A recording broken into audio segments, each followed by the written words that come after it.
Hello friends.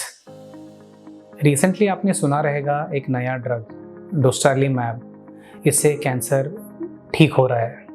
ये वाला news क्या ये सच है? आइए बात करते हैं। मेरा नाम डॉक्टर प्रवीण कुमार है। मैं कैंसर सर्जन हूँ और डाइजेस्टिव सिस्टम कैंसर्स मेरा स्पेशलिटी है।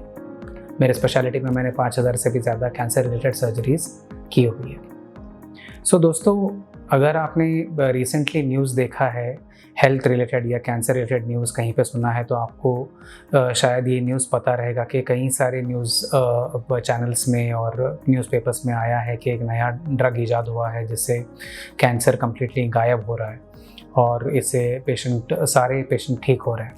वो ड्रग का नाम है डोस्टारलीमैब और ऐसे क्लेम किया गया है सारे न्यूज़ में कि इससे कैंसर कम्प्लीटली ठीक हो जाएगा।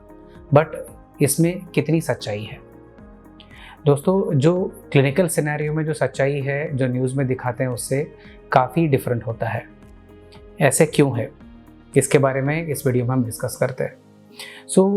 ये टॉपिक के बारे में बहुत डिटेल में जाने से पहले 2-3 चीज़ों के बारे में आपको आइडिया रहना ज़रूरी है। तो वो क्या इम्पोर्टेंट चीज़ें हैं? पहला चीज़ है ये जानकारी रहना कि क्या सारे कैंसर्स एक तरह रहते हैं। कैंसर एक कॉमन वर्ड है जो ये डिनोट करता है कि बॉडी के कोई भी अंग में जो सेल्स हैं वो विदाउट कंट्रोल डिवाइड हो रहे हैं। ये इतना ही इसका मतलब है। हर एक ऑर्गन में जो कैंसर पैदा होता है दूसरे ऑर्गन से अलग रहता है। जो पेट का कैंसर है वो डेफिनेटली स्तन के कैंसर से अलग रहता है और जो स्तन का कैंसर है वो ब्रेन के कैंसर से अलग रहता है। और ये जो कैंसर के जो सेल्स हैं, हर एक डिफरेंट ऑर्गन के जो कैंसर के कण हैं वो भी अलग अलग प्रकार के रहते हैं और उनका बिहेवियर भी अलग रहता है।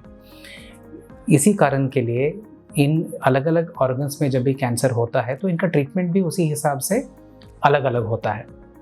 तो जाहिर है कि सारे कैंसर्स के लिए एक ही इलाज या एक ही दवाई आना और इससे सक्सेसफुल होना लॉजिकल नहीं है। डोस्टारलीमैब का जो न्यूज़ आया है, इसमें जो भी पेशेंट्स थे ये स्टडी में, ये सारे रेक्टल कैंसर्स के पेशेंट्स थे।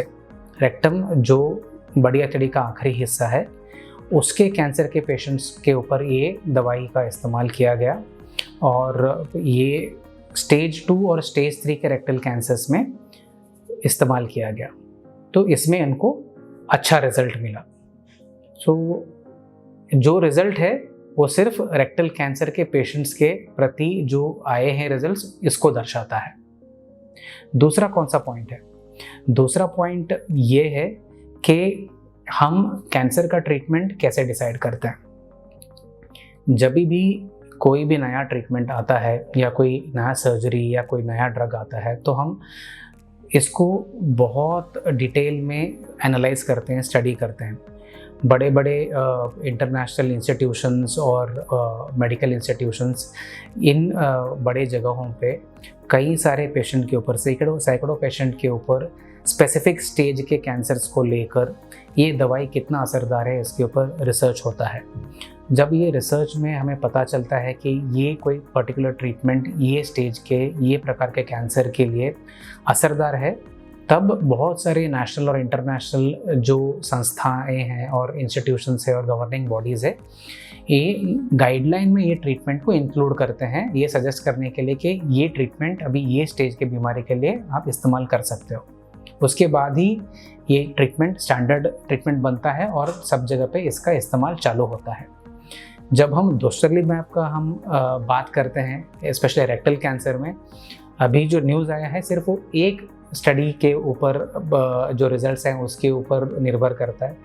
इसमें सिर्फ 12 पेशेंट्स थे और उसमें भी सिर्फ स्टेज 2 या स्टेज 3 के स्पेसिफिक रेक्टल कैंसर के पेशेंट्स को लिया गया है और सिर्फ ये 6 महीने के रिजल्ट को दर्शाता है।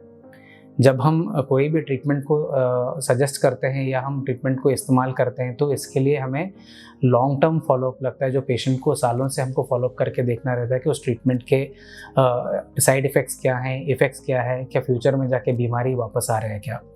जहाँ तक दोस्तरलीमैब का कंसर्न है, ये सारी डिटेल्स हमारे पास नहीं है क्योंकि छोटे से नंबर ऑफ पेशेंट्स में ये इस्तेमाल हुआ है और फॉलोअप बहुत ही अभी भी छोटा है। तीसरा पॉइंट क्या है? तीसरा पॉइंट है कॉस्ट। काफ़ी सारे इम्यूनोथेरेपी के ड्रग्स अभी दुनिया भर में अवेलेबल हैं, थोड़े बहुत इंडिया में भी अवेलेबल हैं, but most of the times ये इम्यूनोथेरेपी के ड्रग्स काफ़ी कॉस्टली रहते हैं। और एक स्टडी के मुताबिक इंडिया में सिर्फ 3% पॉपुलेशन है जो ये इम्यूनोथेरेपी के ड्रग्स को अफोर्ड कर पाता है। तो भले ही ट्रीटमेंट अच्छा रहे, इफ़ेक्टिव रहे, बट वो कॉस्ट इफ़ेक्टिव है क्या है, जो पेशेंट इसको अफोर्ड कर पाएगा कि ये भी देखना बहुत ज़रूरी है जब ट्रीटमेंट का हम डिसीजन लेते हैं। सो जहाँ तक दोस्तरलीमैब का सवाल है, न्यूयॉर्क टाइम्स के एक रिपोर्ट में मैंने पढ़ा कि इसमें हर एक डोज के लिए लगभग $11,000 लगते हैं। तो इसका मतलब है लगभग 8 लाख रुपए एक डोज का लगेगा। तो ऐसे हम 6 महीना अगर इसको हर तीसरे हफ्ते में इस्तेमाल करना है तो आप अंदाज़ा लगा सकते हो कि कितना बड़ा खर्चा है। तो ये भी हमारे इंडियन सिनेरियो में सूटेबल नहीं है फ़िलहाल के लिए। सो दोस्तों, अल्टीमेट बॉटम लाइन ये था कि दोस्तरलीमैब ने रेक्टल कैंसर के स्टेज 2 के एंड स्टेज 3 के पेशेंट्स में बहुत ही अच्छा रिस्पांस दिया है, बट ये शॉर्ट टर्म फॉलोअप में हमें पता चला है। इसका कॉस्ट अभी भी इशू है और भी बहुत सारे स्टडीज़ आने बाकी है जहाँ पे हम और ज़्यादा नंबर के पेशेंट में इसका इफ़ेक्ट देखें, साइड इफ़ेक्ट प्रोफाइल देखें और लॉन्ग टर्म फॉलोअप में इसके कोई दूसरे इफ़ेक्ट्स है क्या, ये भी देखना ज़रूरी है। तभी जाके ये स्टैंडर्ड ऑफ केयर बन सकता है। हालांकि जो रिजल्ट्स आए हैं बहुत ही एनकरेजिंग है।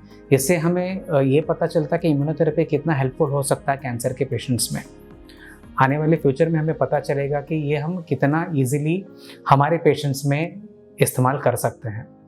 ये टॉपिक के ऊपर आपको और भी सवाल है तो हमें लिख के बताइए, हम डेफिनेटली इनका जवाब देने का कोशिश करेंगे। Thank you.